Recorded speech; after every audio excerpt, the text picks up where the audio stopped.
you like the way you look that much, Huwag mo na ako videoin. you go and love yourself. And if you think that I'm still holding on to something, you should go and love yourself. Hi! So, ano ngayon? 29 and kakauwi ko lang.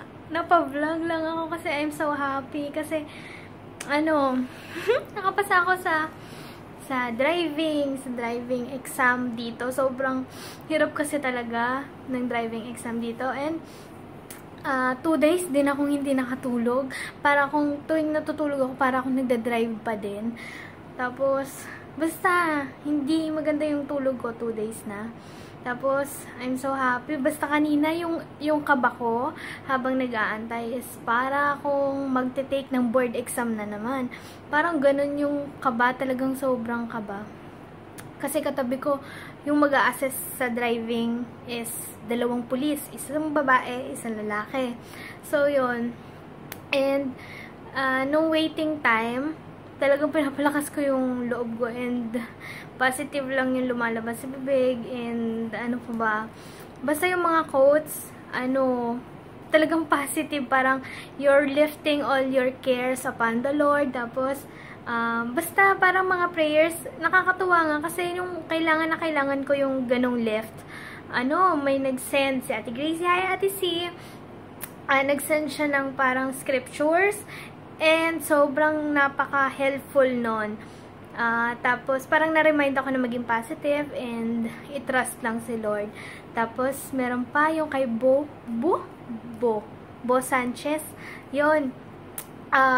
May nag-post din siya ng quotes and sobrang sakto din na parang yung miracle na kailangan mo. Lord, parang ikaw na yung gumawa ng miracle na kailangan ko. Parang ganun. Basta sobrang happy ako dun sa result and hindi ko pa alam kung yung kay Mod, I believe na pasado na siya. Inaantay ko na lang siya kasi hindi pa sila tapos. And nawala yung communication namin kasi nalobat na siya.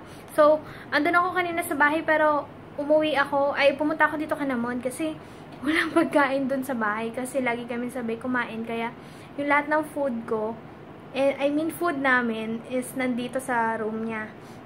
Kaya pumunta muna ako dito sa kanila para mag-chicha. Mag-nguya-nguya kasi sobrang gutom na ako. 1 PM na. And habang wala pa si Mon, ayun nga, kakain ako. Ito kakainin ko, sunflower crackers na strawberry favorite. And manonood ako ng Korean novela ba yun? Korean novela. May mga episodes ulit kasi para gusto kong may sinusubaybayan ngayon kasi wala akong sinusubaybayan bukod dun sa Tagalog na sinusubaybayan ko sa ABS-CBN. Ang title nung Korean novela is Heart to Heart, comedy romance ulit. Nakakatawa, may anthrophobia siya. Tapos gagamitin siya ng doktor pero basta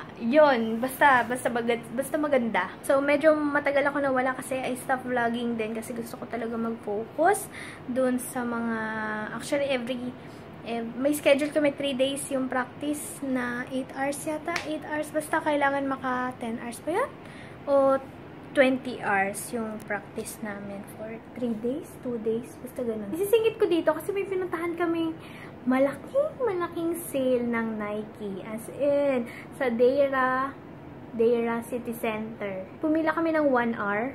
Sa pila pa lang yun kasi sobrang dami dun sa loob. Tapos, pagdating namin sa talagang nagsisigawan, nakapasok din. Tapos, makikita mo dun yung mga gabundok na mga sapatos. Yun nga lang kasi yung sa akin, sobrang liit ng size ko, kaya wala akong nahanap. Pero, buti si Mod meron siyang nabili. And yung pila, sobrang haba. As in, paikot dun sa store. And yung iba dun, pila pa lang, 2 hours na. Tapos 1 hour ka mag-aantay. Tapos pipili ka pa. Tapos 2 hours sa cashier. Ayun, may friend kami na malapit na dun sa cashier. Pinasabay na lang na Mod. Buti na lang. Ayun, nakaalis kami dun agad. Na-miss ka lang mag-vlog kasi happy ako. Pag stress ako, hindi na lang ako nag-vlog kasi baka negative lang naman yung ma-vlog ko.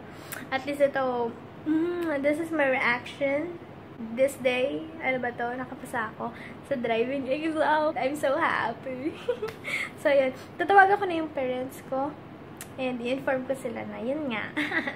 I'm so happy. Thank you, Lord. Hi, guys! So, nag-gym kami na mod. Kami pa lang ang tao. Kasi medyo maaga pa. May another good news. Yan nga, nakauwi na si Mamoy. And, nakapasa din siya sa driving! Yay! Yun lang. Masaya kami kasi sabay kami nakapasa. And, walang malungkot sa amin. And, yeah. Siyempre, ang awkward naman kung nakapasa ako, tapos siya hindi. Tapos nakapasa ako, tapos siya hindi. Hindi siya makakapagsaya. Ayun, gano'n lang. So, we thank God sa blessing na ito. Kasi sobrang ano talaga. Kakaiba ang driving dito. Hindi katulad dun sa Pinas. Ano lang, punta ka lang LTO, tapos exam ka lang ng written. Minsan nga wala pang road test. Masaya lang kami, ang babaw namin. Pero hindi yun mababaw para sa amin. Achievement. Achieve! Push! Hi! Look at Mama's shoes. Ganda! Tapos bago yung socks. Yun daw yung treat niya sa sarili niya. Advance. Arabic yung mga cat dito. Hindi ako naiintindihan eh. Hi, meow meow! Hi! Hi! Hi guys! Dito kami sa mga perfume. Sakit na nga ng ulo ko eh. Kakaamoy na to. Ang babango. Ay, ito yung like ko. Ayan, dami. Ito. Yan. Ito. So, sobrang dami na ng perfumes na naamoy ko. So, ang ginagawa nila, magbibigay sila ng coffee beans para amuyin mo, para daw balance yung smell. Basta ganun.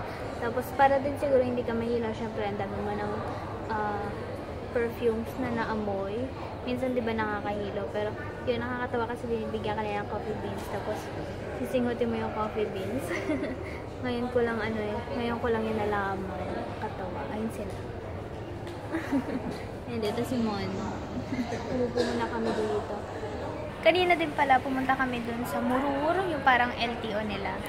Then, nakuha na namin yung driver's license namin. Ho, yay! Tapos ayun, nag-text na sila. Congratulations! So, yun. Yun lang. Yun lang yung ginawa namin kanina. Tapos, wala naman kami schedule today, kaya pumunta na kami dito sa Dubai. Yan, believer yan si Mama eh.